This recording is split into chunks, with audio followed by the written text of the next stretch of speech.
Crypto की दुनिया में इस वक्त काफी हलचल मची हुई है और इस हलचल के बारे में आपको पता होना चाहिए। काफी चीजें यहाँ पर एक साथ इकट्ठी चल रही हैं। एक तरफ G20 मीटिंग में क्रिप्टो को डिस्कस किया जा रहा है, ये आपको पता है, आप जानते हैं। बट अभी 2 दिन पहले इंडिया ने यूके के साथ भी क्रिप्टो पॉलिसी पर बातचीत की है, जिसको इंडिया में क्रिप्टो स्टेक होल्डर एक बड़ा पॉजिटिव डेवलपमेंट की तरह देख रहे हैं। इसके अलावा अभी एफएम ने, निर्मला सीतारमन ने क्रिप्टो को लेकर एक और स्टेटमेंट दे दिया। अभी कुछ दिन पहले भी दिया था, फिर से बात की है, जिसमें उन्होंने ये कहा है कि क्रिप्टो रिक्वायर्स इमीडिएट अटेंशन। मतलब एफएम का कहना है कि क्रिप्टो पर इस वक्त बहुत ज्यादा ध्यान देने की जरूरत है, अभी ध्यान देने की जरूरत है। और इंपॉर्टेंट बात यह कि उन्होंने ये भी कहा कि क्रिप्टो पर कोई भी रिस्पॉन्स फॉर्मुलेट करने से पहले यह ध्यान रखने की जरूरत है कि जो इसके पोटेंशियल बेनिफिट्स हैं उनका ख्याल रखा जाए।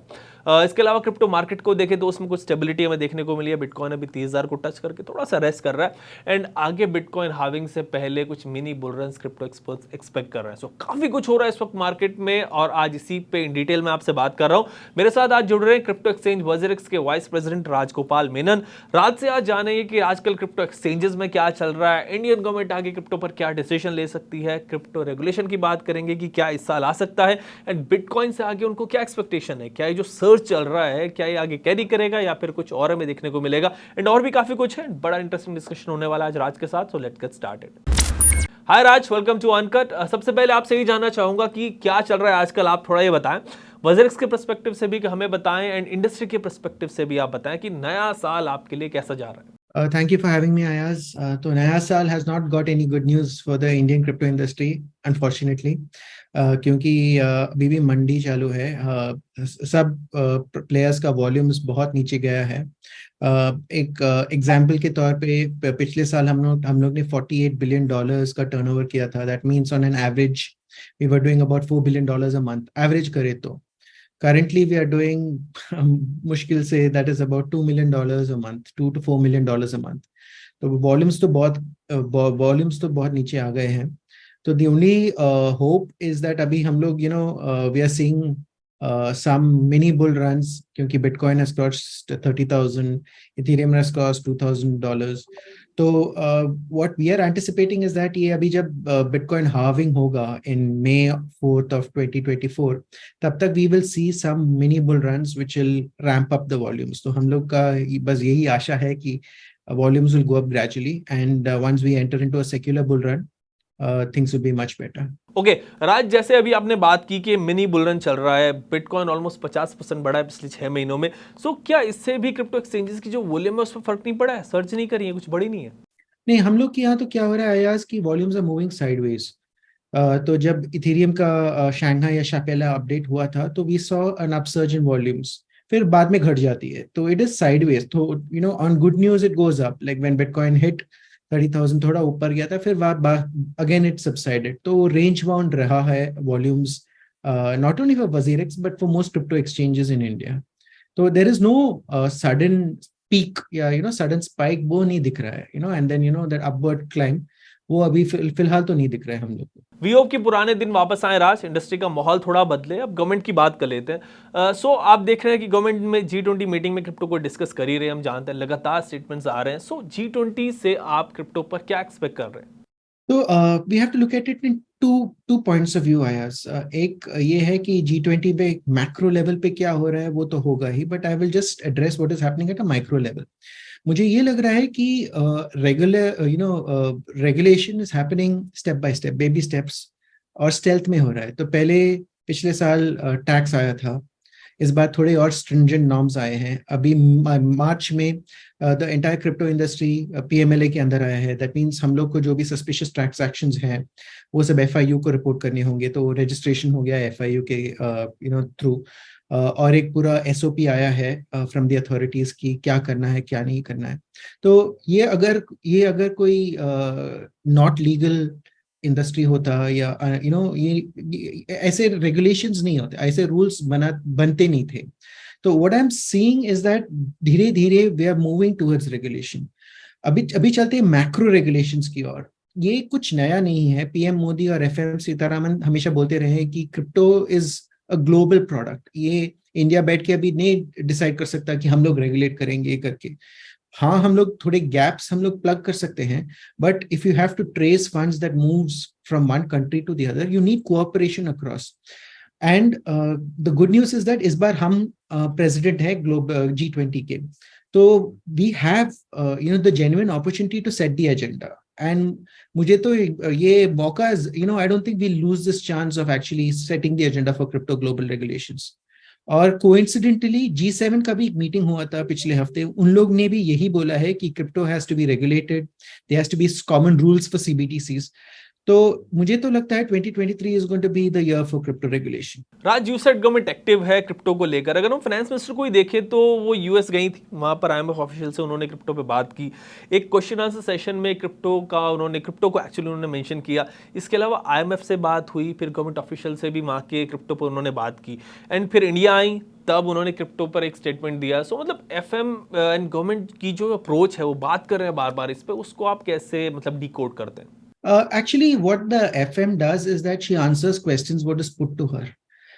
So she answered questions actually on a whole range of affairs. She answered questions on Russian sanctions, the Ukraine war, the lack of press freedom in India. उसके ऊपर भी काफी and she answered brilliantly also. But हम लोग industry से हैं, तो हम लोग का सिर्फ कान, जब क्रिप्टो आ जाता है तो हम लोग के कान खड़े हो जाते हैं। एंड नेचुरल फॉर अस ना, ये हम लोग का रोजी रोटी है, तो हम लोग उस पर ज्यादा फोकस करते हैं। But on a global forum she'll be asked lot of questions, and but that is not to deny that सब लोग को क्रिप्टो रेगुलेशंस के ऊपर चिंता है, क्या होगा, is it going to be too strict, is it going to be too lenient. तो what I think the finance minister is trying to do is that regulations have to be in a Goldilocks zone. जैसे it has to be neither too strict not too lenient. So you should be able to catch the bad guys, and you should not suppress the good guys like us. So for that you need to get everyone together and devise a global framework, and that is what she is talking about, and I'm sure that will happen really soon. Fine Raj, अगर global level पर हम देखें तो crypto को लेकर कुछ ना कुछ डेवलपमेंट्स हो ही रहे। यूएस में भी इसकी पॉजिटिव साइड पर इंस्टीट्यूशंस जो है या फिर गवर्नमेंट जो है वो कॉन्टम्पलेट कर रही हैं, बट इंडिया में थोड़ा रिग्रेसिव अप्रोच हम देखते हैं, यहाँ कमियाँ ज़्यादा हाईलाइट की जा रही हैं। सो इंडिया G20 का प्रेसिडेंट है, तो क्या इंडिया पर G20 कंट्रीज़ का कोई प्रेशर होगा क्रिप्टो रेगुलेशन पर बात करते करते वक्त कि इंडिया में मतलब इतना नेगेटिव नहीं हो सकता क्रिप्टो को लेकर? इंडिया का कुछ ऐसा प्रेशर होगा कंट्री पर? नहीं, कोई प्रेशर नहीं होगा, उल्टा और कंपटीशन होगी। क्योंकि अभी क्या हो रहा है कि यूके ने पिछले महीने एक पेपर निकाला है on what the UK regulatory framework will look like, और काफी रिफ्रेशिंगली वो it is a very open and a very good framework, क्योंकि एवरीबडी अंडरस्टैंड्स दैट क्रिप्टो कहीं नहीं जाने वाला, एंड दे नो दैट ये टेक्नोलॉजी है that we have to actually you can not play with, and it is like the internet, सब लोग को मालूम है ये। तो there will be increased competition, there will be push and pull for amongst different countries. Some countries will want to be tough, which have genuine problems like India, but other countries would want to be a little bit more liberal. So you have to have a common meeting ground, which is what I think will happen in the space of this 1 year. राज, आपने अभी UK में crypto related papers की बात की, सो FM ने crypto पर अभी tweet किया था, उसमें भी उन्होंने आईएमएफ और एफएसबी के पेपर्स की बात की थी कि आईएमएफ और फाइनेंशियल स्टेबिलिटी बोर्ड क्रिप्टो पर अपने पेपर्स प्रिपेयर कर रहे हैं, एंड उन पेपर्स के आने के बाद ही क्रिप्टो पर कोई स्टैंस जो है वो इंडिया लेगा, फिर आगे समझा जाएगा। सो आईएमएफ और एफएसबी की जो पेपर्स हैं क्यों इतने इंपॉर्टेंट है, इनमें क्या हो सकता है, जरा व्यूअर्स को आप ये समझाएं। जब भी आप कुछ नया रेगुलेटरी फ्रेमवर्क करने वाले हैं, तो आप पहले देखेंगे कि एग्जिस्टिंग रेगुलेटरी फ्रेमवर्क कैसा है।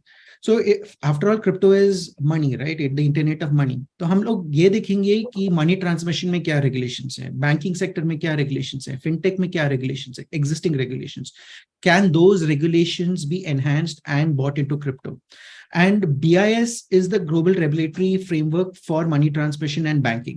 तो जाहिर है कि उनको बहुत इंटरेस्ट होगी कि how is this new form of crypto going to be regulated. So they will form papers based on what is existing, and they will figure out ये टेक्नोलॉजी पे कैसे करेंगे, because this is beyond the existing rules of the game, because this is beyond the current landscape. तो you have to use the experts in every field, and वही होगा कि जो experts बोलेंगे वो लोग बोलेंगे कि ये gaps है, इनको इधर प्लग करना है, ये नया है, ये कुछ करना है। तो I think the frameworks of guidance will come from them, and finally the ministers will take a call as to what is to be done and not. Fine Raj, you said कि ये साल crypto regulation का हो सकता है, सो यही मैं आपसे पूछूंगा आगे कि क्या इस साल क्रिप्टो रेगुलेशंस आ सकते हैं, आप क्या सोचते हैं? I am keeping my fingers cross I guess, because अगर आप देखें तो कल या परसों ही गैरी केंसलर का हियरिंग्स हुआ था. So there is interest in crypto regulation not just in India, there is interest in crypto regulation the world over. अभी we are talking about India which is not very big in terms of crypto, but USA and all that, they are also worried. So the biggest worry that they are having is that crypto entrepreneurs are planning to leave India, leave the US. So Brian Armstrong, the CEO of Coinbase, has clearly said that agar regulations are not favorable, I will just pack up my bags and leave. So they are also under pressure to actually do regulations. So worldwide, and FTX happened last year, everyone has to show as if they're doing something. So I will, it is but natural for governments to act the way they are supposed to act, and they are responsible people. So it is natural for us to expect regulation in 2023, and I'm being realistic about it, not optimistic. Okay Raj, इसमें एक बात और है कि जब भी पिछले साल मेरी आपसे बात हुई तो उसमें काफ़ी बार ये बात सामने आई कि गवर्नमेंट आपसे बातचीत कर रही है क्रिप्टो पे, बातचीत चलती रहती है, होती रहती है एक्सचेंजेस और गवर्नमेंट के बीच. सो क्या अभी भी मतलब इस वक्त भी आपसे गवर्नमेंट को सजेशन लेती है क्रिप्टो पे, जैसा क्रिप्टो रेगुलेशंस की बात यहाँ पे हो रही है, तो क्या आप लोग मतलब बातचीत करती है गवर्नमेंट आपसे? तो we talk to different government agencies I guess. So RBI कभी कभी डेटा मांगती है, मिनिस्ट्री ऑफ फाइनेंस कभी कभी डेटा मांगती है. तो the dialogue or we keep speaking to the government, but in a structured manner, in an ongoing manner nahi hota. That is a more of an ad hoc basis. Agar for example, finance minister is going for a meeting and she wants to know some data, immediately we get a call, all the top exchanges ki hum log ko ye aggregate karke data dena hai. So, and then we, sometimes we get a call from RBI, sometimes we get a call from some other department. So there is a lot of information that is being sought. So, and if you are asking for information, zahir hai aap us information ke sath kuch to karoge hi. So there is a lot of information gathering exercise that is on. What is going to happen, or when are we going to be privy to that information, wo time ही बताएगा. राज, एक major development हुआ था last month की PMLA, prevention of money laundering act के अंदर government crypto exchange को लेकर आ गई है. सो इससे एक्सचेंजेस पर क्या इम्पैक्ट पड़ रहा है, आप थोड़ा ये शेयर करें भी उसके साथ. तो आयास ये पहले से ही चालू था. तो मोस्ट ऑफ अस वर पहले तो ये सब बेस्ट प्रैक्टिसेस है. So the big exchanges in India like WazirX were already doing it. अभी ये क्या by making this a rule, the government has just regularised it, formalised it. तो what is happening is that अभी वो लोग ने processes दिया है, SOPs दिया है कि आपको ये करना है. So what we are doing is we are auditing those processes and then we are making sure we are implementing it. तो उन लोग के suggestions में से most of them we are already doing. Some we'll have to make, then there are some things that, training of employees, for example. Now I'm expecting that वो लोग बोलेंगे क्या, how to train and what you should train and all that. So there are nuances that we will be actually implementing based on what the government tells us. But by and large, most of us are doing proactively. We were already doing what they were asking us to do. FIU के साथ registration भी हुआ है. That is a big formalization that has happened. पहले हम लोग सिर्फ data देते थे. There was no formal this thing for crypto. अभी वो भी चालू हो गया है. So then it's a good step because we were already doing it. अभी it's become more regular and formal now. Fine Raj, you said अभी interaction regular and formal हो गया है. सो क्या क्रिप्टो इंडस्ट्री को पीएमएलए के अंदर लाने से ये हिंट मिलता है क्या हमें कि गवर्नमेंट ने थोड़ा यहाँ पे थोड़ा ही सही लेकिन इंडस्ट्री को लेजिटिमाइज करने की तरफ मतलब गवर्नमेंट बढ़ी है, इंडस्ट्री को लेजिटिमेसी थोड़ी मिली है, क्या ऐसा लगता है? So I think these are baby steps towards regulation. धीरे धीरे रेगुलेशन हो रहा है, and what the government is doing is that जो gaps हैं वो plug कर रहे हैं. But the formal rules and regulations, maybe having a regulator to look at the sector, defining what you can do and cannot do, the best practices that you have to do, or what are the rules for Indian crypto exchanges. वो सब, a formal agency that handles the sector with a regulator and so on and so forth, वो थोड़ा time लगेगा. But I think what the government is doing is that, so far as most of us behave like good boys, there should be no issue. The regulator will come and the regulations will happen, but in the meantime they're just plugging the gaps. Fine Raj, अब bitcoin की बात करते हैं, market की कि market में भी क्या चल रहा है एंड आगे क्या हो सकता है. सो पिछले 6 महीनों में जैसे मेरी बात हुई कि क्रिप्टो मार्केट में हमने काफ़ी सर्ज देखा, बिटकॉइन 50% से ज़्यादा बढ़ा है. सो इस मिनी बुल रन के क्या ग्लोबल रीजन आप देख रहे हैं, क्या ग्लोबल रीजन इसके हो सकते हैं, आगे आप मार्केट से क्या एक्सपेक्ट कर रहे हैं, कहाँ देख रहे हैं मार्केट को? तो इसके 2-3 जनरल रीजंस हैं. First is weakening of the American economy. So inflation is going very high. banks are collapsing. तो अगर आपका पैसा US banks में, imagine US banks are not safe, the world's biggest economy, उधर safe नहीं है, तो आप क्या करोगे आप? You'll move to a decentralized asset that no one can control, right? Because your money you will not trust with the bank that is going to collapse. That was the first reason, people were getting nervous, and some people thought it would be good to move to Bitcoin. That is one reason that I am seeing, and the general instability of the US economy. There were a couple of short squeezes that went bad. People had betted that Bitcoin will go below, at that time it was 25,000. It didn't go. So, they got squeezed out of the market, or Bitcoin went up further. Binance actually, bought a lot of Bitcoin because they were very active. This was, I think, 2 months ago. So that kickstarted the entire rally. And now what is going to happen is that I think when regulation happens, a lot of institutions will get into crypto in a big way. Right now, institutions abhi dekh rahe hain ki unke liye regulations nahi hai. They want clear rules. Agar hum, what can we invest in, what we can't.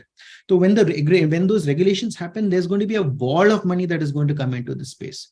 So in India also, a lot of companies don't invest in crypto because there are no guidelines. So once those guidelines happen, all the family offices, all the VCs, hedge funds, a lot of people are going to get HNIs, are going to come into crypto in a very, very big way, which they couldn't, or which they haven't so far. Rajiv, एक बड़ा trending topic है AI, उस पर आपसे बात करूंगा. सो AI जिस तरीके से इवॉल्व कर रहा है, GPT 3.5, GPT 4, mid journey and all, so AI से क्रिप्टो पर क्या इंपैक्ट पड़ेगा, कितना फायदा क्रिप्टो इंडस्ट्री को होगा? बहुत फायदा होगा यार, क्योंकि I was just reading up about it. अभी what you can do is that आप हर मैं okay, we are not sophisticated traders, हम लोग नॉर्मल यूजर्स हैं, और हम लोग इन्वेस्टर्स हैं crypto, we are not traders. But जो algorithms which are available for only the hedge funds और for BlackRock, like big entities, what you can actually do is devise your own algorithms or trading algorithms which you can actually plug into your bot, and then you can get trading signals from for example TradingView, और आप अपना खुद algorithm बना सकते हैं, and then you can actually backtest it and then implement it. तो from a trading point of view, अभी मेरे में और for example the best trader in the world, ज़्यादा फर्क नहीं पड़ेगा. Only thing, he'll have more experience than me, but the tools are very same. All of us have a computer, all of us have the same programs, we can do the same processes, and the knowledge is there. Before, this was not there. The other thing is that I'm very excited is that इसमें बहुत it's revolutionizing content. अभी आप images बना सकते हैं, AI generated images. तो stable diffusion है, DALL-E है, mid journey है. इसमें से आप before आप और मुझे we needed to do Adobe, we needed to know Photoshop. वो सब अभी इसकी जरूरत नहीं है. We just have to be good with words, and you can create your own beautiful picture just using words. और उससे क्या कर सकते हो आप NFT बना सकते हो, इन गेम एसेट्स बना सकते हो. So the monetization for people who don't have technical knowledge is becoming fantastic. आप कोड ऑडिट कर सकते हो. अगर किसी का ICO निकल रहा है और आपको पता है कि ओके फाइन, इसका गिटहब में कोड है, आप जाके चेक कर सकते हो ये क्या जायज प्रोजेक्ट है, ना जायज प्रोजेक्ट है. Is it just a fad और is it just a genuine project. अगर आप कोडर हो तो आप अपना कोड ऑडिट कर सकते हो. And the biggest thing that I see for us is that Indian companies have taken it seriously, customer service. So most coins and most tokens or most projects are very bad at customer service. But if you put AI, imagine AI can just respond, to your requests. If your coins are stuck somewhere, you can figure out, AI can actually, because the data is available everywhere, and you can give specific requests. AI will definitely help in customer service. So you and I, the lives that we are used to, suddenly it's going to change in just change in 3 months. It's going to change a lot in this whole year. Okay, Raj, you said कि life change हो जाएगी AI की वजह से, and यही मेरा next question है आपसे कि एक तरफ तो एआई है, दूसरी तरफ मेटावर्स है, फिर क्रिप्टो भी है. एआई में अनलीश होने की पूरी पावर है, मेटावर्स बियॉन्ड बाउंड्रीज जाता है, एंड क्रिप्टो मतलब डिसेंट्रलाइजेशन. सो इन सब के साथ अगले 3-4 सालों में हम कहाँ जा रहे हैं, क्या चेंजेस जो है वो हमारी जिंदगी में आ रहे हैं? So it is going to be you've identified it brilliantly, Ayaz, because crypto is the internet of money, it's the internet of value. AI is going to make all our jobs easier. It's not going to take away our jobs. आपको सही questions पूछने हैं, and so far we've realized AI सब नहीं जानता. AI makes basic mistakes. तो वो mistakes कैसे पता चलेगा? Only if you have inherent expertise. What you can do is you can refine जो आपकी अंदरूनी talent है, your work, you can refine to a different level altogether. And that also, so it becomes a very good assistant for you. तो it becomes like वो Tony Stark का जो assistant था. So it's literally that. All of us have become Tony Starks, right? Literally, we become superheroes. So our work is going to improve dramatically. अगर आप creator हो, तो your work is going to improve directly. अगर आप journalist हो, तो you can get 2 or 3 more angles that you had not thought of before. But to ask the right questions, that is Ayaz's question. You know, that is his inherent. That's what a journalist is supposed to do. I will not be able to do your job. Neither will AI be able to do your job. So what is going to happen is that the best will become better, and the good will become better. So it's going to be a progress for the entire humanity, is the way I see it. So it's going to be fantastic. And the best part is that crypto makes you monetize whatever your talent is. So it's a marriage made in heaven. It's going to be fun. You know, these next few years are going to be fun. It's very good. It's going to be great times for all of us. Yes Raj, we also want our lifes to change for good. आप हमारे साथ जुड़े इस video में and answers किए, मतलब जो viewers के सारे क्वेश्चंस थे उनको, उसके लिए शुक्रिया. आपसे फिर से मैं कनेक्ट करूंगा एक नए सेट ऑफ क्वेश्चंस के साथ. एंड व्यूअर्स को मैं कहूंगा कि stay connected with us, and अपने जो क्वेश्चंस हैं, आपके जो सजेशंस हैं, वो आप भेजते रहना कमेंट सेक्शन में मुझे. मैं मिलता हूँ आपसे अपनी नेक्स्ट वीडियो में. तब तक के लिए टेक केयर.